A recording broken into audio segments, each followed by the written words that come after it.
Christine, I heard that you found yourself a new man to be engaged to. I bet you're so proud of yourself for getting there with him.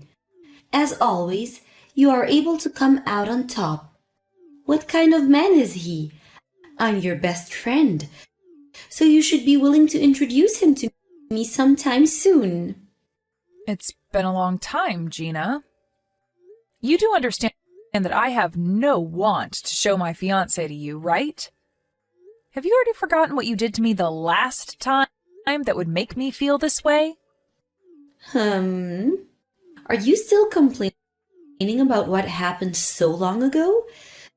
That happened so far in the past that I've totally forgotten what happened in the first place.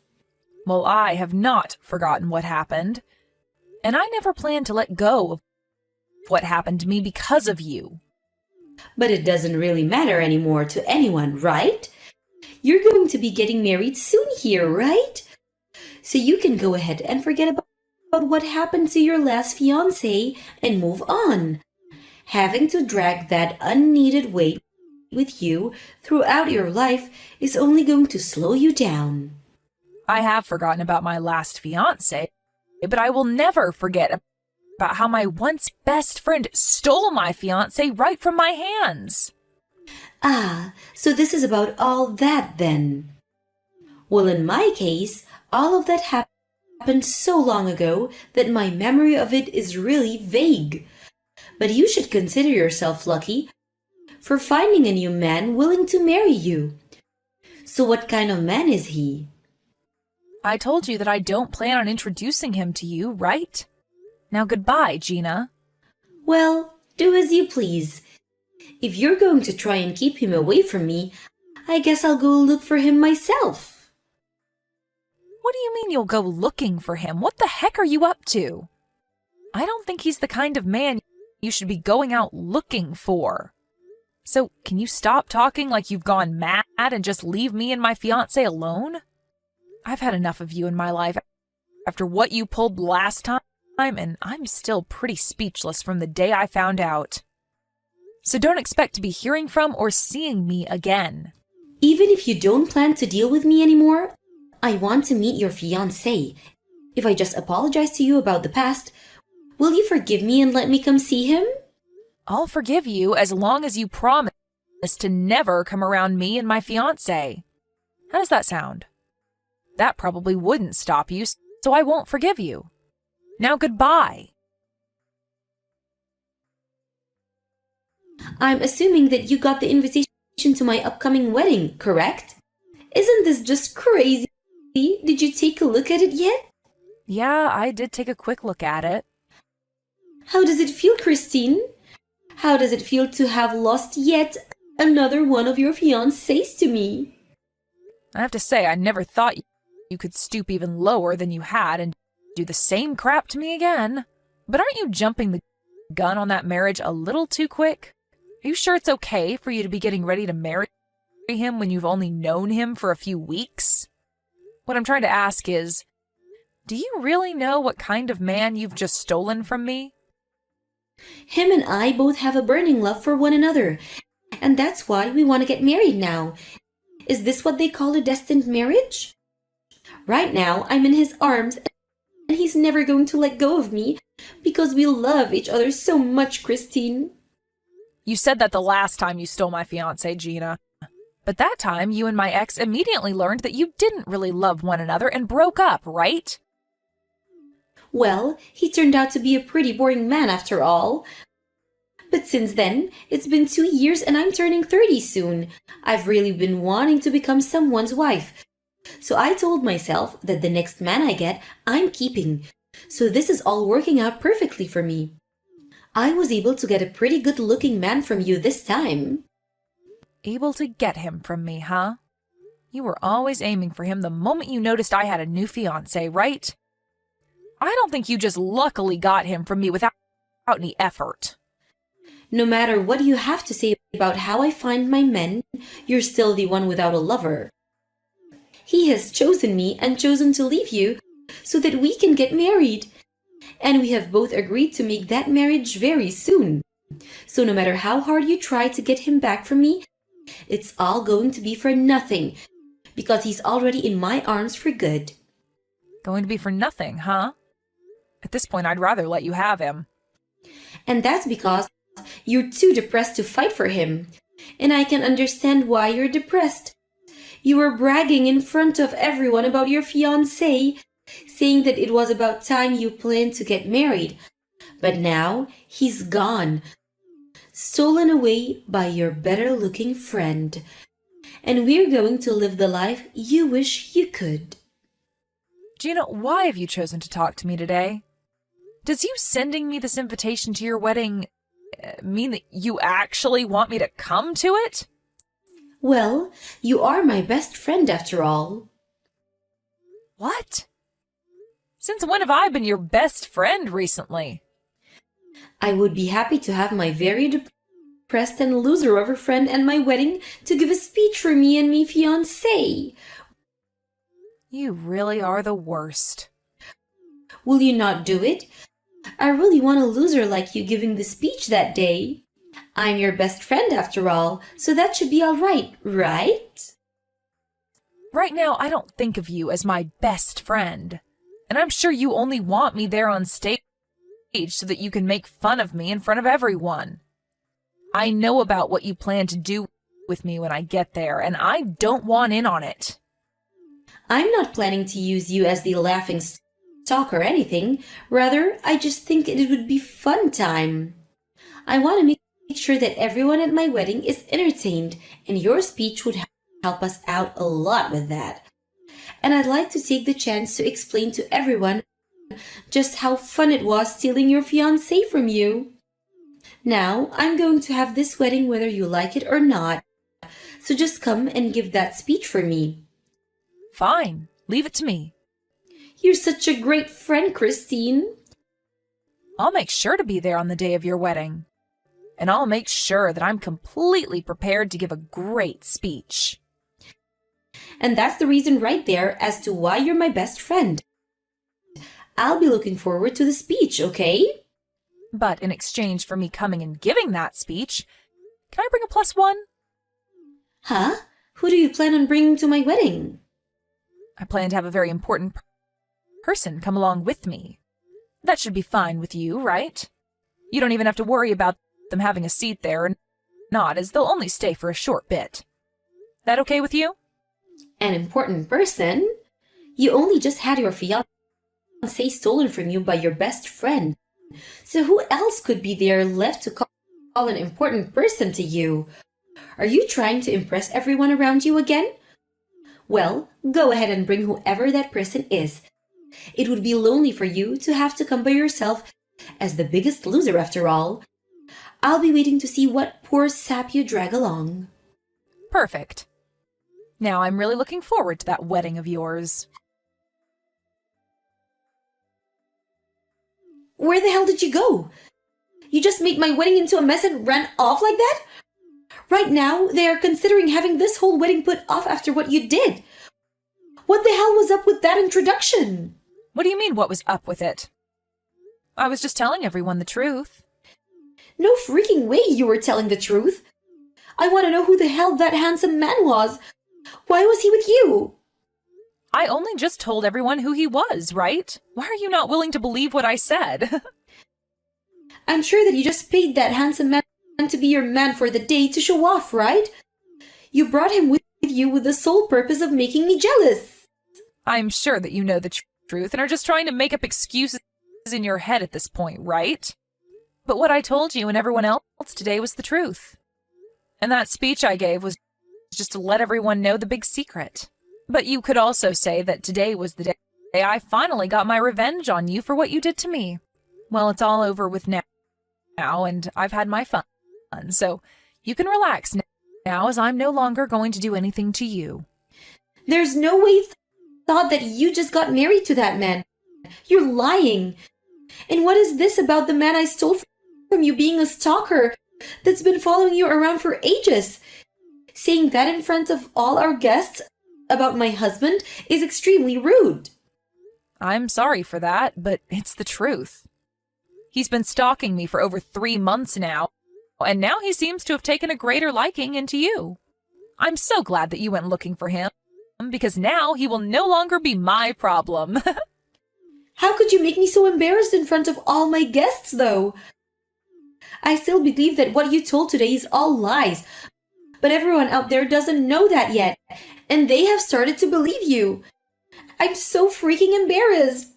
Well, to my husband and I, seeing you freak out like that in front of everyone over my speech was so amusing that I almost peed in my dress giving that speech.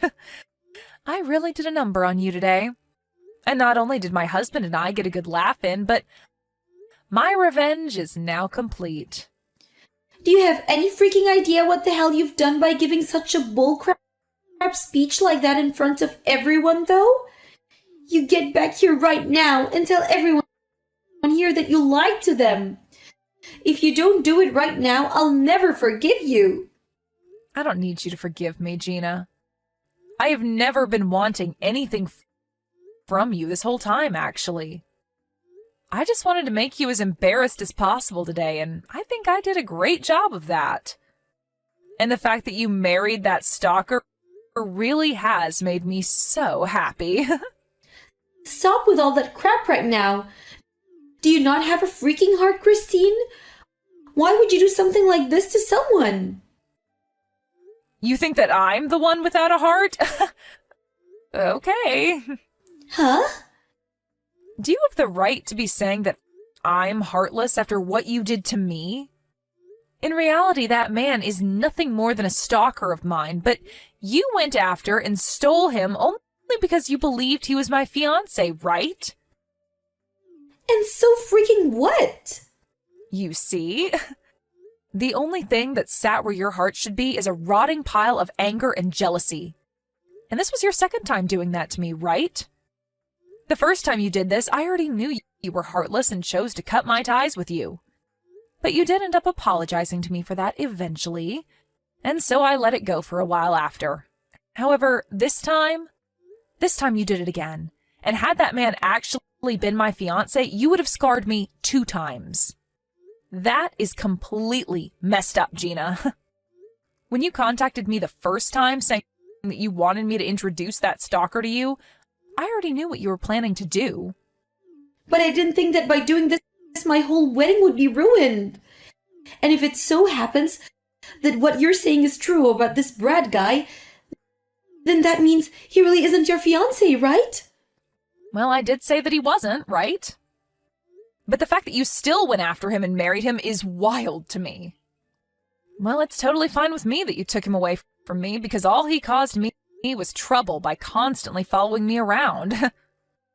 You really failed at your goal this time, but as for me, I was very lucky to have you come at me for seconds. I cannot believe this. Are you sure that everything you said today in that speech is true? I do not want to believe you for a second, but... Well, if you don't want to believe me, then who am I to care? To be honest, it's probably better that you look away from the truth and keep believing the lies you tell yourself. This isn't about me believing in some lies or not. I made sure to lure him out behind me so that you'd run into him thinking he was my fiancé. And it just so happens that you did what I expected you to do. And look at that. You both fell in love with one another, and that's a win for everyone, right? And as for the speech, I made it very entertaining and had a lot of fun giving it. So you should be happy. Wait, Christine, Brad is telling me right now that he doesn't have a job yet. Huh? I thought I made his situation very clear to you. At this point, even he's telling you the same thing I said, so he has to be telling you the truth. And he said that before he did have a liking for you, but that he now is totally invested in me. Even going so far as to look up everything about me. What he's saying about me right now is really scary. Well, that's the type of creepy stalker that he is. Before he used to work for an investigation agency, but he was fired from there for using the tools that they had to look into younger women and learn about where they lived and such. So after becoming unemployed, he used what he learned to continue doing what he does, and that's stalking. Unfortunately, he lived in the apartment next to mine for a while and began to really become attached to me and follow me everywhere. But soon he couldn't afford that apartment anymore and moved out. However, he still knew where I lived and where I'd go. Luckily, he's on to you now, and you've just married him, making his job of stalking you way easier. You have to be freaking joking. So he's pretty much learned everything he needs about me? Isn't that just great, though? You have finally found someone that loves you so much and was willing to marry you. And with him watching your every move now, you'll never be able to cheat or get a divorce from him. Have a wonderful life, the two of you. He doesn't have a job and will expect me to support him now? If I'd known that he was this kind of person, I wouldn't have forced us to get married so quickly. I thought that when you started to brag about your man so much, this was the man you were talking about. This is the worst, Christine. Well, whether you feel that this is the worst or not, I wasn't the one that forced you to start dating Brad and choose to marry him. So if you're going to try and blame me for this, good luck. In the end, you were the one that made the choice to take him away from me and then marry him and get yourself into the position you're in now. He told me that he'd pay for this whole wedding after we got married even. But now he's telling me that he has nothing in his savings. What should I do about all of this? Making me pick up such a creepy man. Making you pick him up? You were the one that went after him, right? Well, you yourself are a very crappy woman, so the two of you will get along very well together. Must suck to finally learn that the man you went out of your way to steal, thinking that he was my fiancé, has turned out to be a stalker of mine, and in no way my fiancé. And another thing, the way you ended up finding out about me having a fiancé in the first place was because I told my friend to purposefully start telling you about him in hopes that you'd come to steal that stalker away. Huh? Why would you go out of your own way to tell me that? Well, it has to do with the fact that you went and stole my ex from me before, so I thought that using Brad as bait for you to fall into my trap would be a great move on my part. And man, did you fall into my trap perfectly. And you ended up taking my stalker away as well. What the hell? I knew it. I knew that you did this to me. Well, I never thought that you'd jump to marry him this fast, and was hoping that you'd at least learn who he was before tying the knot. So don't blame all of that on me. You were the one that said yes to marrying him, right? And now you've gotten to learn that he is indeed a stalker, and has no money to his name at the moment. What? And he's currently in debt, actually. And I learned that from someone who's worked with him. And so you can believe him when he says he has nothing. I'm sure that he feels like a winner right now, because he found himself a woman that will take care of all his needs and pay off his debt. You have to be freaking kidding me. Brad is in debt as well? He sure is. He's in debt and is a huge stalker, so congrats! And now you're going to have to pay for that whole wedding all by yourself. And I hope you look forward to a life of having to support your husband with your paychecks. This is so messed up. At this point, there's no meaning to this marriage. Well, you've been waiting to get married and we're looking for a man, right? You should be jumping with joy right now since you finally have your husband. I wish you both the best as you start a new life together. But I'm sure to you, this will be the start of your life in hell. Gina ended up asking Brad about what all Kristen was saying, and he told Gina that she was in fact telling the truth about him and their situation. Gina was furious to hear this from even him, and told him that they would be getting a divorce right away. But Brad was not having it and said he didn't want anything to do with leaving her. Looking at it from the outside, you can see that Gina really did end up doing it to herself and would not be able to run away from Brad easily. And as for Gina's parents who were at the wedding, they were embarrassed about what they learned about her and ended up disowning her after the wedding and cutting ties. Well, Gina really did do a great job screwing herself and would now get to experience what hell is really like. But this is all what she deserves for being such a rotten woman, and I'm sure there will be nobody coming to help save her. As for Kristen and her husband, they were able to go on their honeymoon after they finished what they needed to do at Gina's wedding. Kristen also made sure to block Gina's phone number in order to make sure that Gina would never become a problem for her again. Of course, this may not stop her from coming to Kristen's apartment, but soon her and her husband will be moving into a new home together, and by then, Gina will lose her only way of getting to Kristen.